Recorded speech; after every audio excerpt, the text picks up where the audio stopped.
What's up, guys? This is the Red Table Talk After Show. We are going to be talking about Ciara's episode, Healing the Emotional Scars. It's a jam-packed one. Stay tuned.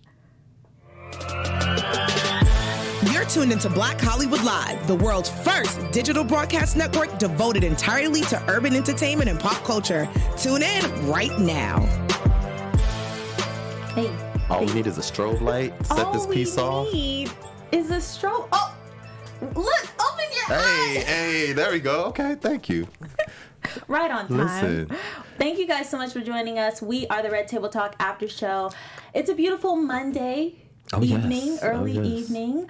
We're so happy you're joining us. I'm Tyler Simone, and I couldn't do this show without my lovely co-host. Hello. What's going on? It's your man, the Tyler Tyson. You know, holding it down. The Tyler Tyson. Yeah. You heard it. You heard it here first. Yes.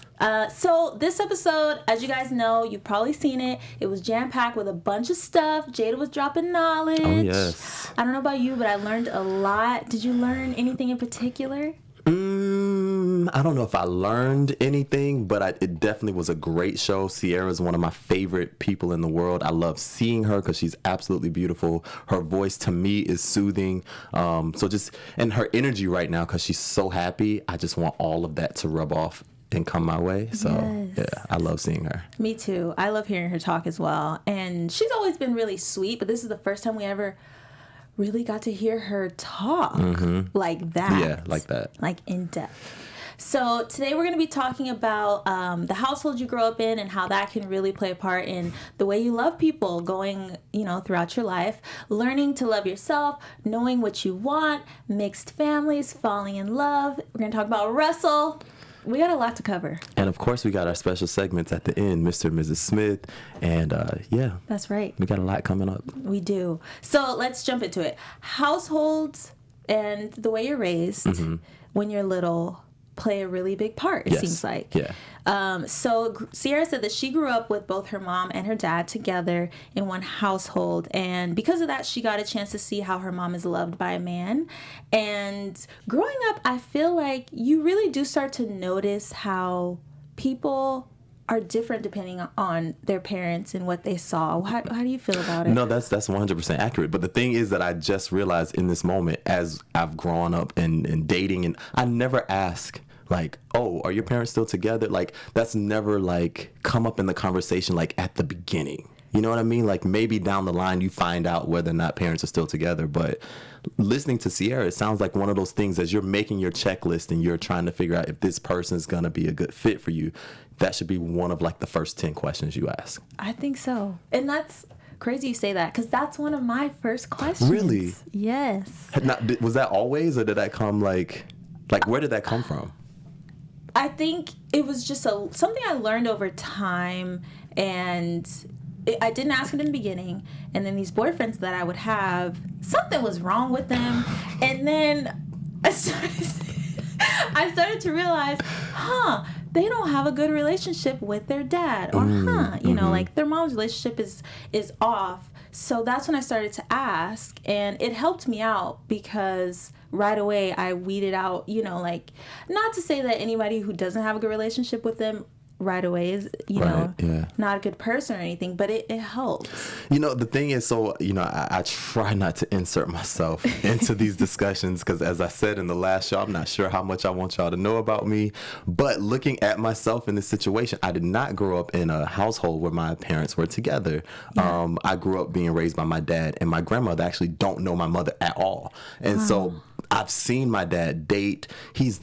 My dad is a Cancer, so he's like the most affectionate, loving. Everything is I love you, and I'm an only child, so like I can draw a circle on a piece of paper and he's just gonna be over the moon with it. Yeah. So I come from a place where I'm overly affectionate, and so if you're not open to that, or you're kind of closed off from being that type of openly affectionate, then I can't really deal with you. We don't get along too well. Yeah. I like that you brought that up because I think it could go one of two ways. Like, either they don't know what affection is, they don't know how to give it, or, someone like you who is just overly affectionate. Yeah. But I wonder if, since I wasn't used to seeing a married couple, if I'm used to just always being on the search for it. So does that then make me and this is not factual, I am just throwing synopsis, like hypothesis out there. Yeah. Is it possible that I don't know how to be in a committed relationship for more? My max so far on the record is 6 years. Maybe that's my limit. Maybe after 6 years, I'm like, all right, I need to go on the hunt some more. I don't know. Yeah, but maybe that just comes with learning. You just got to learn about yourself a little more. Maybe a few relationships might teach you a little something. Maybe. I'm good. You good? I'm good. In that department, Okay. I am good. He's good. So going off of that, learning about yourself was a really big theme in this episode. Jada said, and I wrote down the quote because it was so good. She said, "You need the adversity to come into your wisdom, and it's up to you to transform it." Mm-hmm. So by that, I think that she's saying whatever experiences you're having, it's up to you to take them and learn from them. Yeah, every experience is a learning experience. Like, I look at the slew of exes that I have, and I think, okay, from each one there was a learning moment from each one. I don't look at all of them as a negative situation. Now, some of them I don't talk to at all. There are court orders. There's court orders? There some of them, like, it just can't happen. Yeah. Like, we can't even come within so many feet of each other. But there's still a learning experience from each one of those. So for me, everything I go through is a learning experience. Absolutely. I mean, even the bad stuff, you have to learn from it. Otherwise, you keep doing it over and over and over again. Yeah, you have to. And I think all the women at the table agreed with that. Even if you were with someone who it didn't end so well, at least now you know what you don't want. Exactly. Yeah. And when you know what you don't want, it's so much easier to go towards what you want. Because it's like, I might not be able to put my finger on what I want exactly, but I do know it's not this and this and this and this and this. So. Exactly. And Ciara said, going off of that, she said that she transformed a lot of the unpleasant experiences into an idea of a beauty mark, which was the title of her latest album. And she's kind of going through this period where she's just accepting things for, what they are. No regrets. I feel like that's when you get older. I think you just kind of settle into this, like, you know what? I might not be perfect. I might not be where I am, but damn it, I'm good I'm great. Yeah. And so you have to at least match my greatness. If you can't match my greatness across all spectrums, like personally, professionally, like everything, then I'm not wasting my time. Like, I'm not 21. No. I don't have time. Like, I can't make the wrong decision and then it's going to have me like stifle for the next 3 or 4 years. Like, we don't have that much time on the clock. We don't have that much time on the clock, you're right. And going back to your situation with the affection thing, I would assume that when you do date, that if someone shows you that they're not affectionate or they don't like that, does that change how you go about dating them? Or are you kind of like, okay, no, this is not going to work?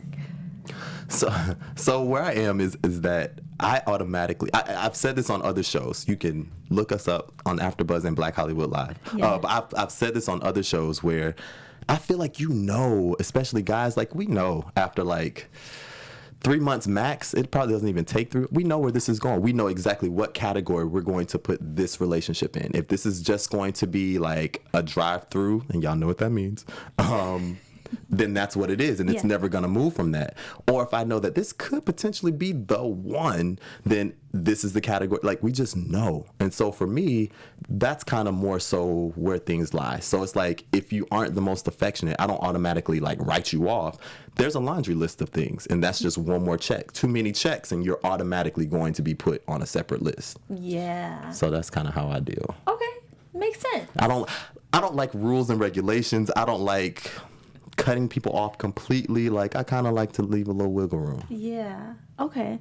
But someone like Ciara, who was with someone who disrespected her multiple times, it's like, where is that line drawn? Now, see, this is where the restraining orders and other things come into play. Because if you cross a line and it causes the Tyler Tyson to act not like the Tyler Tyson, then we can't come back from that. Yeah. And so I've had friends, I mean, really, really dope friends. Well, I thought they were friends, and things have happened, and I've had to cut them off completely. And once I cut you off, there is no coming back from. Like, I'm one of the nicest people ever until you break my trust, my loyalty, or something major. And when that happens, I can be one of the meanest people ever too, and you just don't exist, and there's no way for you to ever exist in my life. Yeah, which is probably the best. I think that's the best for you and them.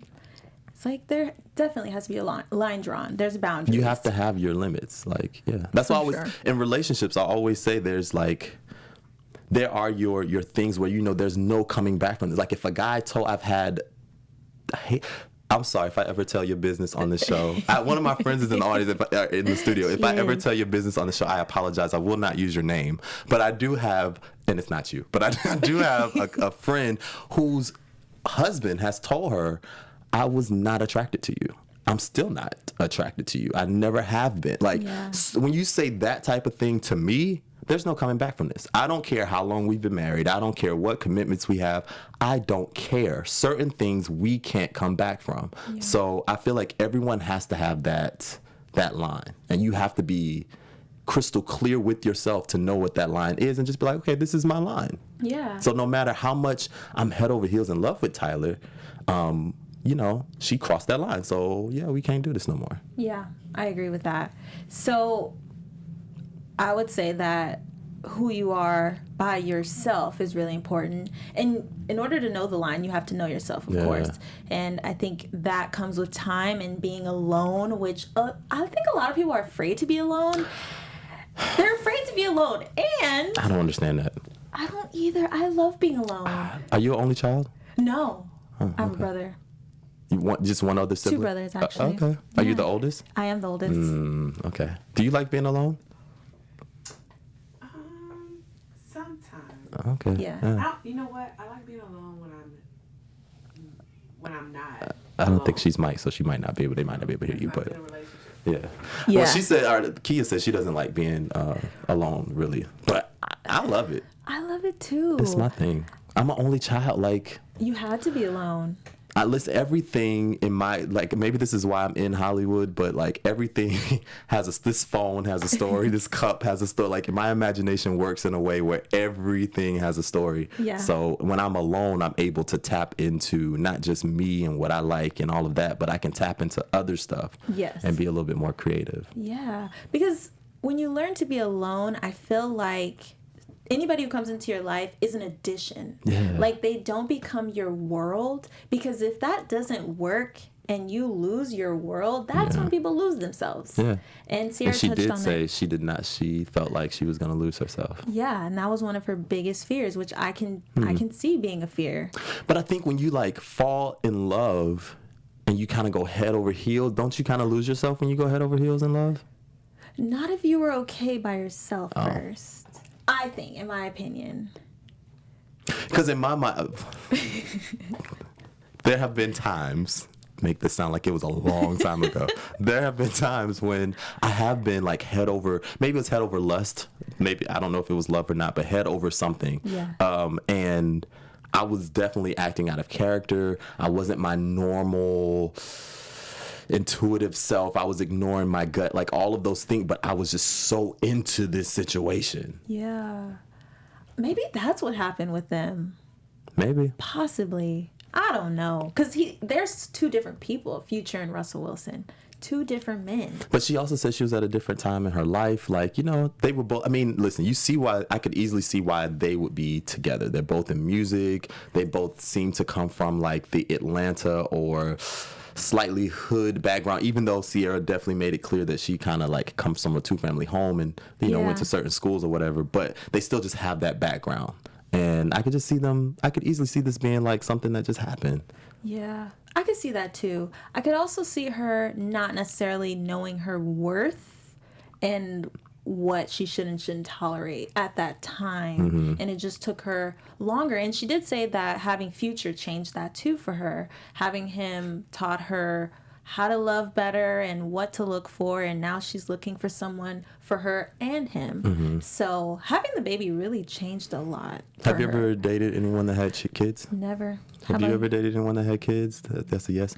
I feel like, yes, I have. I feel like when you do that, it does take something I think it takes a special person to date someone that has kids, especially if you're living with, like y'all are living together, and I'm just not gonna put my business in the street. But yes, I have plenty of experience in that area. That's all I will say. Yes, I do think that it takes.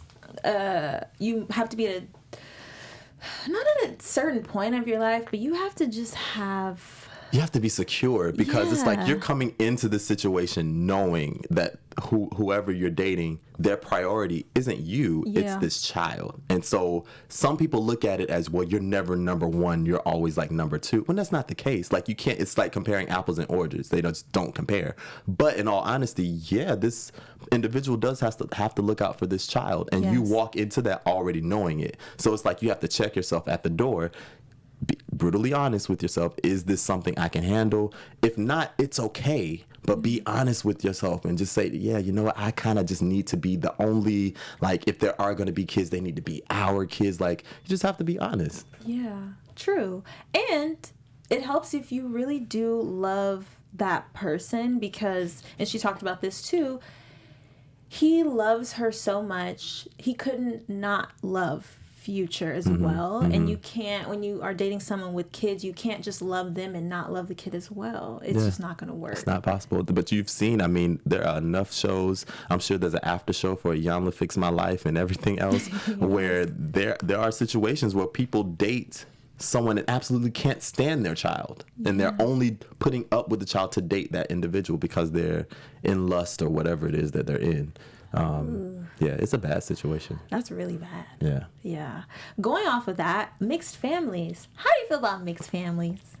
Now, give me an example of a mixed family. Like, when you say mixed, are we talking mixed races? Are we talking, like, my ex, your ex? Like, what type of mixture are we talking about? We're talking someone who had a child with someone else, and now they kind of have come together and are working as a family. For example, Jada and Will are married now, but he was married to Cherie, and they had Trey.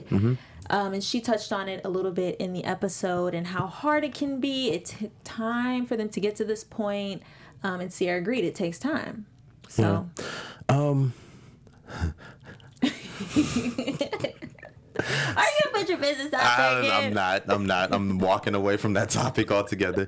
I think, we talked about on the last show talking about polyamory. Yeah. I think that it's the oldest version of a non-sexual polyamorous relationship. You have, once again, checking yourself at the door. When I get into this situation, if Tyler already has a child, she didn't just magically create this child unless it's the second coming of our Lord. She did not just create this child by herself. Like, there's clearly someone else. And so I'm walking into this knowing, one, I have to be cool with there being a child and that child taking up some of Tyler's time. But then I also have to be cool in the fact that that child also has, in this case, a father. And so I'm going to have to be cool with the father being a part of your life in some capacity just because that's his child. Yeah. And if I can't handle that, once again, I have to be honest with myself, check myself at the door and be like, yeah, you know what? Nah, I can't. I have been in that situation. I handled it beautifully. It did take the ex to get used to me, but I handled it beautifully. And then we eventually got to a part where everything was roses. Yeah. Well, that's good because it doesn't always end that way. And Gammy had brought up a really good point. She said that we always talk about the mothers and how the mothers get along, but we never talk about the fathers. And I was wondering about that too. In Future, we saw some stuff in the news about how he's reacted to Russell being with his child and everything. I think the pride gets in the way with men. Oh, absolutely. It's a pride thing. It's a maturity thing. And on top of that, I think in Future's case, you can at me if you want at the Tyler Tyson, there's also an insecurity situation because Future wasn't stepping up to the plate. He wasn't at that point in time being a good father to baby Future because of his disdain for Ciara, because of how they broke up, because of all of that.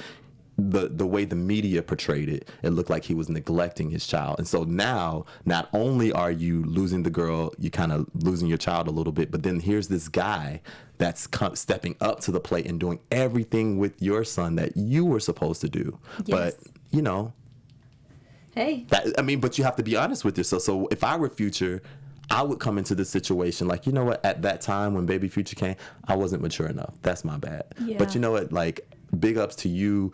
I appreciate you for stepping in. Like, and clearly, I think Russell is man enough to, and I think he's even said, I'm not trying to replace his father, because he already has a father. Right. But if you're not going to be there, I'm definitely going to fill the void. Like, I'm not going to let this child go without. So Right. that's to be commended. Yeah, and he should be proud that the person that Ciara chose to be with is going to love her child just like he It was. should make you want to be a better father. It should. Yeah.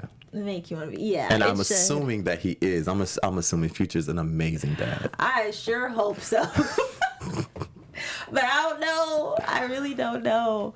What was I gonna say? I wanted to say something about the mixed families.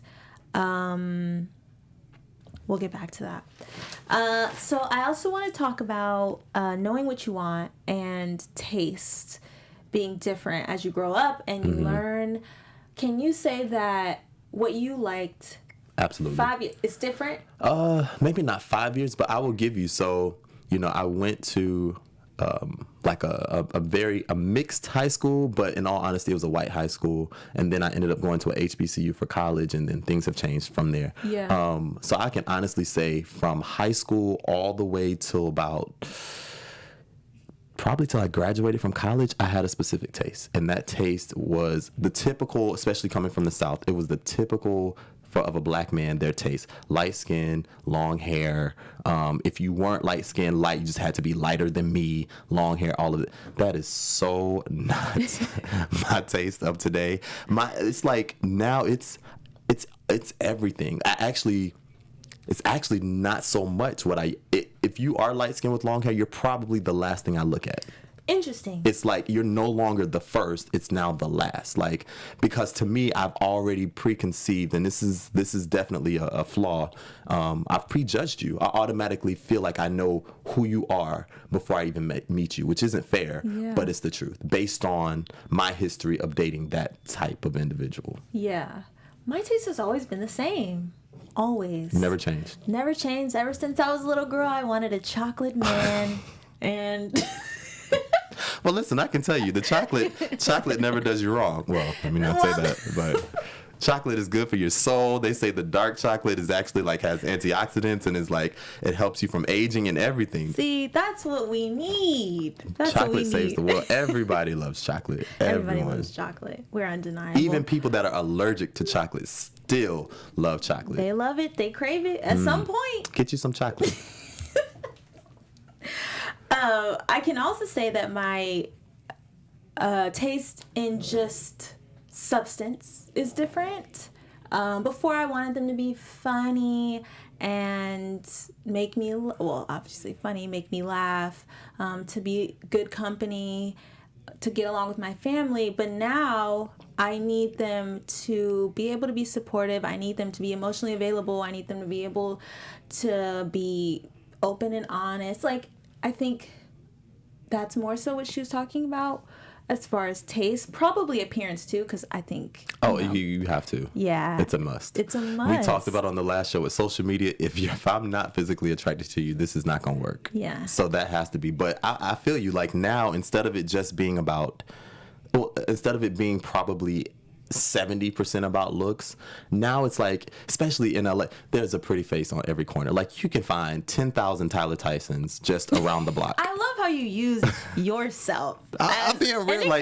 Listen, all these castings and stuff, you think that you're original until you walk in the door and you see 13 other people look just like you. Yeah. So my thing is, it takes more than just a pretty face and a good smile now. Now it's let me find out, you really to be perfect. Let me find out you went to a HBCU. Oh, okay, cool. You've already gotten 10,000 extra points right there. And then from there, I find out that you are maybe an activist, or, you have your own thing, whatever your thing is, and you're excited and passionate about it. That's kind of what draws me now. Yeah. It's more than just, and don't have some accomplishments those things right there. Oh, please. That'll get you. That's it. That is it. I agree with you. It definitely is all about your mind and your goals. So many other things. The outward appearance, it only goes so far. And it fades. And then if you're caught up on, so I have some friends who you know, they coin themselves so-and-so the model, or models so-and-so, like models in their name somewhere. And when you're in your 20s, okay, cool. You take pictures all the time. You're a quote-unquote model. Okay, cool. But then you get to 30 and you still running around here talking about models don't speak. Most models don't have opinions. Most models have very little substance. It's all about the outward appearance. Yeah. So when that begins to fade and you start injecting yourself with God knows what to try to make yourself still look like you're 20 something when you're actually 40 something, then what? Right. Because you're not even, people don't even know you to have an opinion. So then when you do try to have an opinion, people are looking at you like, what? If you don't shut up. You were just a pretty face back in the day. Back in the day. Yeah. And that's the worst, when you find someone really attractive and you talk to them and there's just nothing, no substance. They can't keep a conversation. That's the worst. That's the absolute worst. Been there. We've all been there. Been there. We've all been there. Jada had brought up a good point about taste changing and what you look for in people. And she said that people say they want one thing, but they aren't ready to change for it. They don't really want it. They're not ready to receive it. And you actually can weirdly like the pain that you're in. So I feel like what she's trying to say is you just get so used to it and you don't know anything else. Yeah. So you just become comfortable with it. That was a mouthful. So I agree to certain extents. Like, I do think it becomes normalcy and it becomes familiar.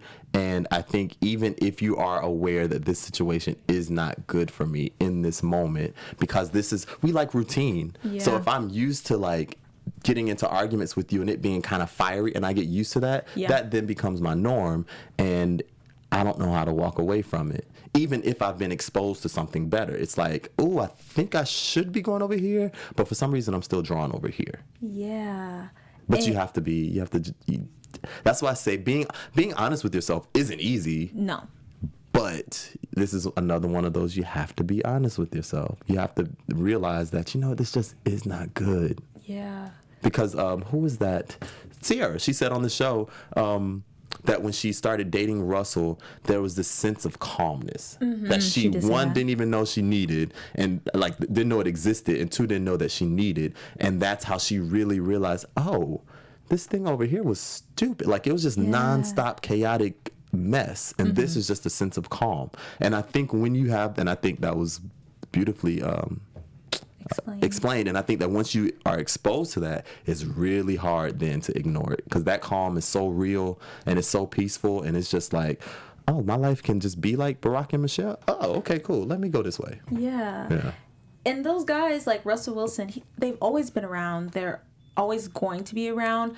But when women choose not to go after guys like that, it just makes me feel like you don't see them. Like, you're not even ready to see that. Like, you're not receiving it. You're like looking past it for something else that's really not good for you, i.e. future. Russell Wilsons have been around forever.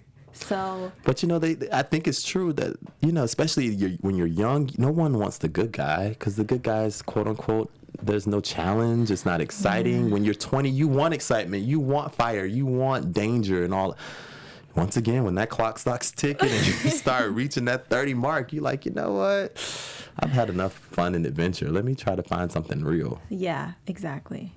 Well, some of us approach that time quicker than others. I guess.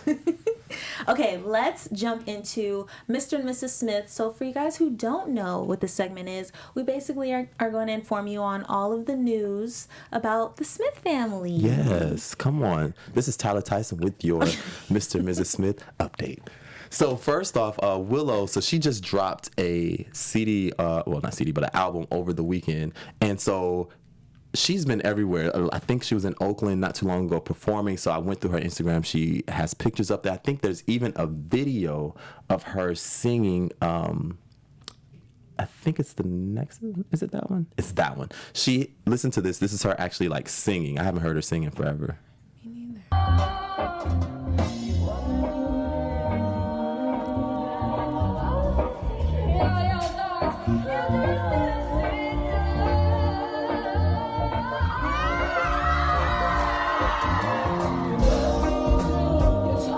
So it's like a very reggae feel. I love that she actually did kind of have like a belting moment. I wish it was like a little bit clearer so I could actually like really hear, but the audience seemed to love it, so I'm all for it. Yes. I told you I love me some Willow Smith. She can do no wrong in my book, really. The only thing is on this show, she kind of annoys me a little bit, but we'll save that. On this one? Just a little bit. Because she like... She just moans a lot, like, that's like, girl, come on. You don't, like, anyway. She's agreeing. I get it, but it's just too much. So that's dope. Also, Jaden, all over his page, he was promoting his sister. Yeah. Everything, like, the last, like, 12 posts have been the cover of her album. But then he also was on stage shaving his head. He had a concert over the weekend, and he was on stage shaving his head. I don't know why, but here you go. You know,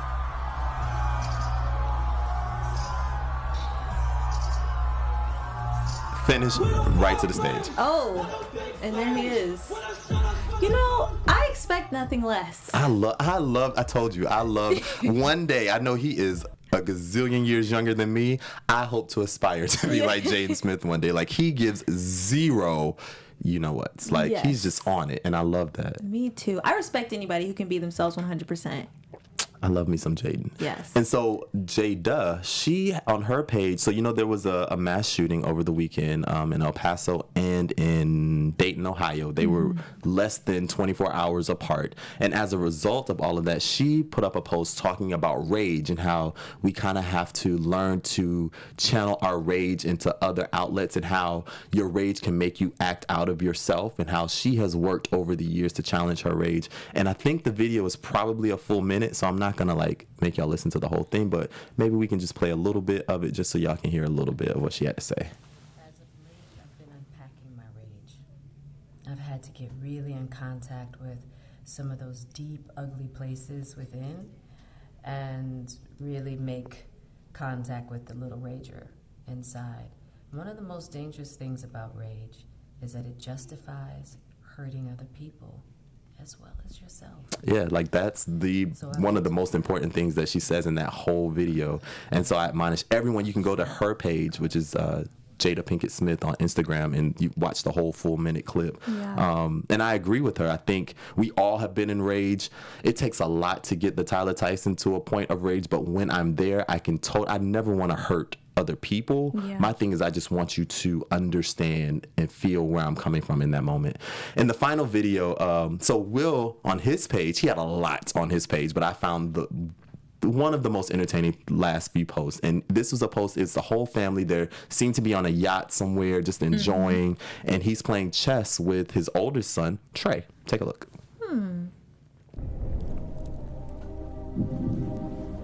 This is intense. I love it. So dramatic.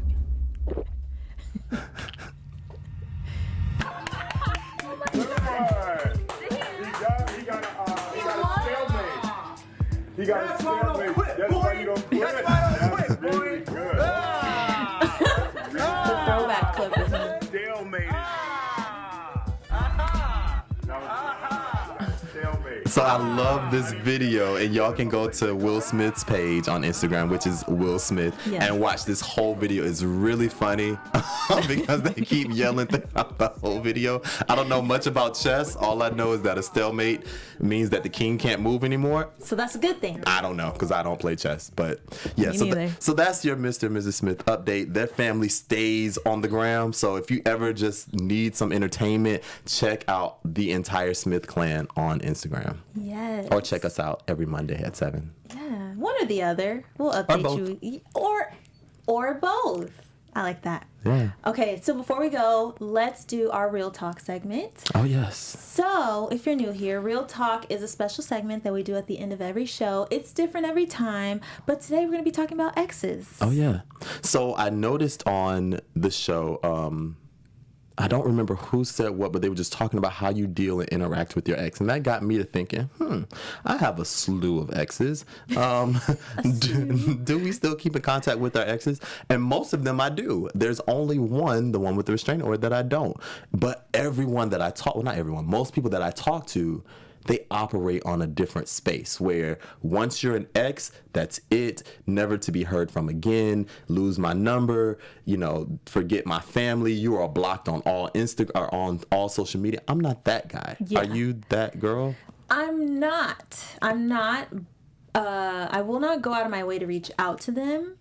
If they want to reach out to me and say hello, I'm not going to not respond. But I don't talk to them. I don't wonder how they're doing necessarily. When I was younger, I would. And I would check their pages sometimes. But since I've gotten older, I've kind of moved away from it. And they taught me my lessons. And I'm good. So interestingly, and if those of you are wondering what did Kia say, because y'all know we asked her, she said she doesn't talk to her exes either, and that once you are an ex, you are done. But so I'm the guy where unless we had like a hostile situation, we can always be cool. We can always communicate about just about anything because I look at it like we shared a part of our lives together. Like, you know some secrets about me. I know secrets about you. Like, we more than likely have been intimate. Like, there's a lot. Yes. And so to me, that can never be forgotten. And so it's like, even though you can't be in my life as a relationship, there's like two that we can still be friends. So I just don't like Xing people out. Now, like I said earlier, if you do something to violate my trust or like if this turns out to be completely one-sided, then yeah, I don't deal with you. And I'm also not the person like Instagram and social media. I'm not like a wanderer. Like I don't go.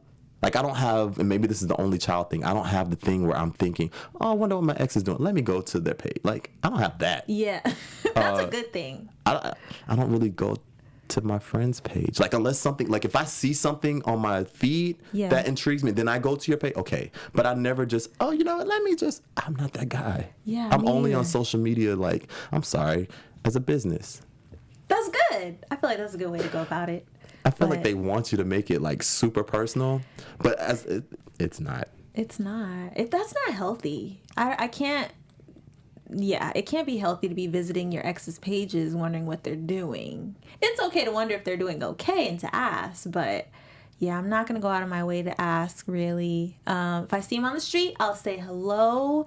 There was only one that ended pretty badly, and yeah, I haven't talked to him since. Are you good at the ignore game? Like, if you see that one out, because okay, so I've seen a bunch of things in my life where I've had friends where if their ex walked in the door, they had to leave. Like, they can't even stay in the vicinity. Was that you?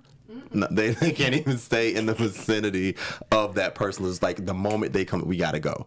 I've never been that person. Like, when I say you don't exist, I'm so cool with it. Like, I literally can do this show. My ex can sit right there, and I will never, like, you don't exist. Yeah. Like, I'm that guy that will walk. Like, if there's a group, you with your girls or whatever, I can speak to everyone in that group and ignore that one person and still be cool. I'm that guy. You're that guy. I'm that guy. That is a skill. It is. And don't let me have some shades on. And y'all know we in LA, so don't let me be on a vibe. Please. Oh my goodness. Let me just put this out there. I can't ignore them because I'm too nice. I have to say hello. And it'll be as if we're cool, but it'll probably make them uncomfortable because I'm being so nice, if that makes sense. I feel like that's a maturity thing. I'm not there yet. The Lord hasn't brought me to that. You'll get there. Maybe. Maybe. Well, you guys, that is the end of our show. We thank you for joining us again this Monday. We will be back next Monday at 7 p.m., same place. Where can they follow you? You can follow me on all social media at the Tyler Tyson. Yes, and you can follow me on social media at Miss Tyler Simone. You can follow me on YouTube if you want to, Tyler McKinney. We'll see you guys next week. Oh, yeah. Bye. Peace. On behalf of our BHL staff, we would like to thank you for tuning in to Black Hollywood Live, the world's first digital broadcast network devoted entirely to urban entertainment and pop culture. Check out our Black Hollywood Live YouTube page for even more great programming and amazing content. And be sure to subscribe and like our channel when you do. I'm your BHL host, Nakia Monet, and you can find me on all social media at Kiki Boom Boom or at Black Hollywood Live. Black Hollywood Live, Hollywood redefined.